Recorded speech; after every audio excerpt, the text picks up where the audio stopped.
তিন শ্রেণীর ব্যক্তির বিরুদ্ধে আল্লাহ বলেন আমি নিজেই কিয়ামতের দিন মামলা দায়ের করব। I will be against them in the day of judgment. Three categories of people I will be against them in the day of judgment. তিন শ্রেণীর লোক কিয়ামতের দিন তারা ছাড় পাবে না।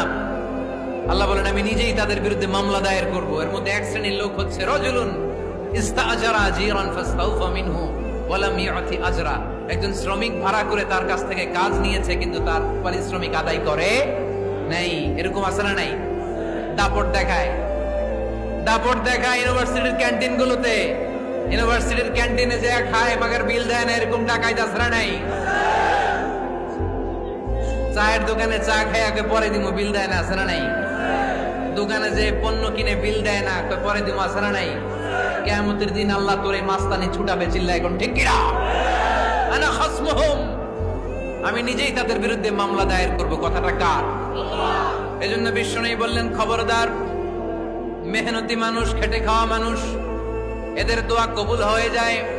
আতুল আজিরা আজরাহু ক্বাবলা আন ইয়াজিফা আরাকুহু। খবরদার, বিশ্বনবী বললেন শ্রমিকের ঘাম শুকিয়ে যাওয়ার আগে তাদের পারিশ্রমিক মিটিয়ে দাও। বিশ্বনবীর বিখ্যাত হাদিস, আতুল আজিরা আজরাহু ক্বাবলা আন ইয়াজিফা আরাকুহু।